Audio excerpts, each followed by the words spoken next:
हाँ साथियों, नमस्कार। साथियों, आज इतिहास के अंतर्गत हम चर्चा करेंगे भारत में जो ब्रिटिश विरासत हमें मिली कि ब्रिटिशर्सों से हमें क्या क्या मिला। ब्रिटिशर्सों ने हमें अनुशासन, शासन व्यवस्था, समाचार पत्रों और शिक्षा, आधुनिकीकरण, ये ब्रिटिश सरकार की देन है। ब्रिटिश सरकार के द्वारा ही हम आधुनिकता के इस मोड़ पर आए और आधुनिक शिक्षा की शुरुआत हमारे देश में हुई। सर्वप्रथम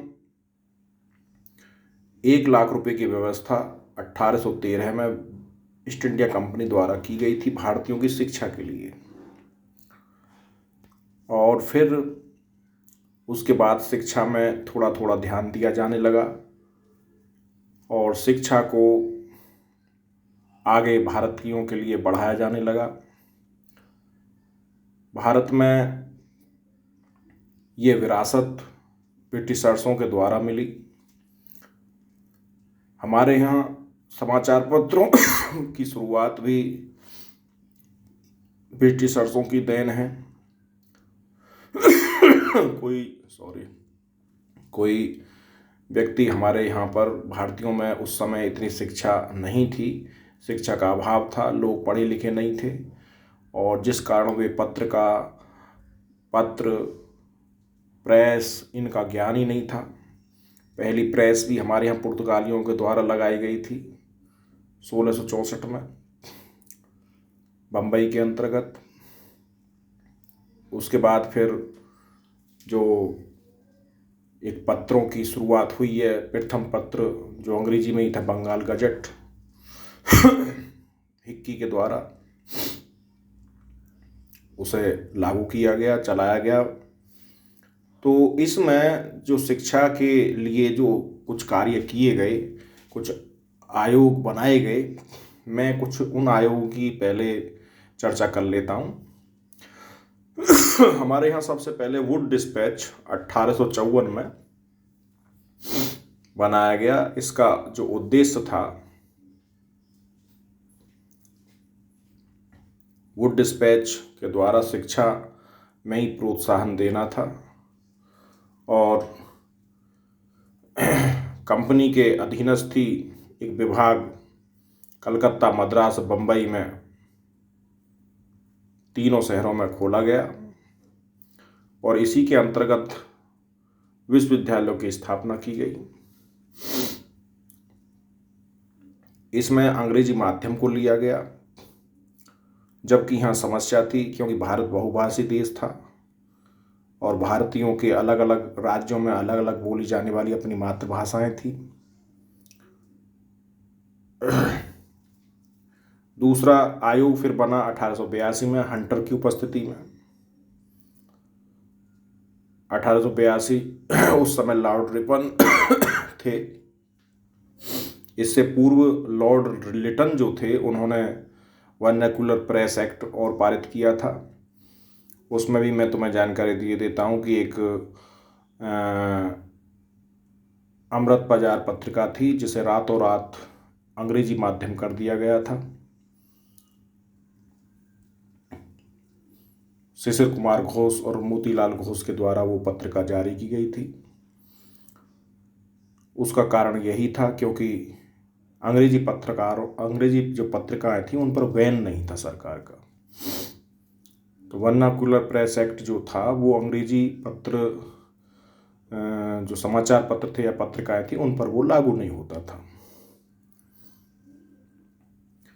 इसके बाद रेले आयोग, जिसे 1902 में गठित किया गया,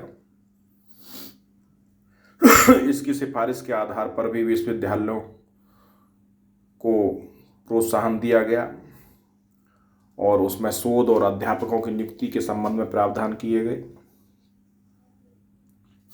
इसके बाद फिर सैडलर आयोग 1917-18 में बनाया गया। जेम्स फोर्ड उस समय वायसराय थे और सेडल आयोग ने प्राथमिक से लेकर विश्वविद्यालय शिक्षा के अलावा महिला शिक्षा के लिए भी कार्य करने के लिए उसे प्रोत्साहन दिया गया।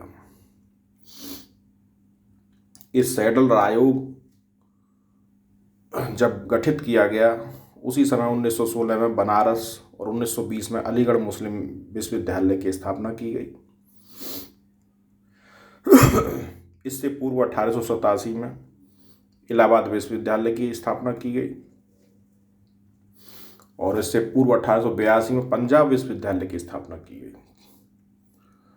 और 1857 में कलकत्ता विश्वविद्यालय, मद्रास और बम्बई विश्वविद्यालय खोले गए थे। उनका गठन 1857 में ही हो गया था। तो कलकत्ता, मद्रास और बम्बई ये विश्वविद्यालय पुराने हैं। उसके बाद फिर इलाहाबाद, पंजाब और पंजाब के बाद फिर इलाहाबाद। ये सीक्वेंस है विश्वविद्यालयों का, क्योंकि सीक्वेंस यूजीसी नेट में बहुत पूछा जाता है। अधिकतर अब जो पेपर आ रहे हैं वो सीक्वेंस में ही आ रहे हैं। विश्वविद्यालय में नाम दे देंगे कि लगाओ इन्हें सीक्वेंस में। तो आपको मालूम होना चाहिए कि सबसे पहले मद्रास, बम्बई, कलकत्ता, उसके बाद फिर पंजाब, उसके बाद फिर यूपी यानी कि इलाहाबाद, और इलाहाबाद के बाद में फिर 2 विश्वविद्यालय और, जिसमें एक BHU बनारस विश्वविद्यालय 1916 और फिर 1920 में अलीगढ़ विश्वविद्यालय। इसके बाद हार्टोग समिति बनाई गई 1929 में और हार्टोग समिति में ही प्राथमिक शिक्षा पर ही बल दिया गया। प्राथमिक शिक्षा पर बल देने के लिए हार्टोग समिति गठित की गई थी। और इसके बाद सार्जेंट योजना 1944। सार्जेंट योजना के अंतर्गत राष्ट्रीय शिक्षा योजना तैयार की गई और 6 से 11 वर्ष के बच्चों के लिए व्यापक और निःशुल्क अनिवार्य शिक्षा का प्रावधान किया गया सार्जेंट योजना के अंतर्गत। उसके बाद फिर राधाकृष्णन आयोग 1948। इसी आयोग ने विश्वविद्यालय शिक्षा के लिए अपनी एक रिपोर्ट दी और इसी आयोग की सिफारिश पर एक विश्वविद्यालय अनुदान आयोग का गठन होना चाहिए, ये सिफारिश की। और इसी का परिणाम था कि जब 1953 में यूजीसी का गठन किया गया और फिर 1956 में यूजीसी को एक स्वतंत्र निकाय घोषित किया गया। ये कहानी है यूजीसी की, यूनिवर्सिटी ग्रांट कमीशन की। आज यूजीसी के अंतर्गत ये तमाम पूरे देश के विश्वविद्यालय कार्य करते हैं और विश्वविद्यालयों को ग्रांट देती है। उसके बाद फिर कोठारी शिक्षा आयोग 1964 में। कोठारी शिक्षा आयोग ने जो शिक्षा का लचीलापन है उस पर कार्य किया, उनमें सुधार किया। और कोठारी आयोग का ही परिणाम था कि इस आयोग की सिफारिशों को मद्देनजर रखते हुए 1968 में शिक्षा की पहली राष्ट्रीय नीति की घोषणा की गई। राममूर्ति समिति के आधार पर नवोदय विद्यालयों को एक आदर्श विद्यालय के रूप में विकसित करना एक उद्देश्य बनाया गया। ये राममूर्ति आयोग का ही परिणाम था। और यशपाल समिति 2008 में प्रोफेसर यशपाल की देखरेख में बनाई गई। इसका उद्देश्य राष्ट्रीय उच्च शिक्षा व अनुसंधान आयोग के गठन का सुझाव, डीम विश्वविद्यालयों की मान्यता को समाप्त किया जाए। ये 2008 में बिल्कुल लेटेस्ट किया गया। तो ये डीम विश्वविद्यालयों की मान्यता को समाप्त करने का जो सुझाव है वो यशपाल समिति ने दिया।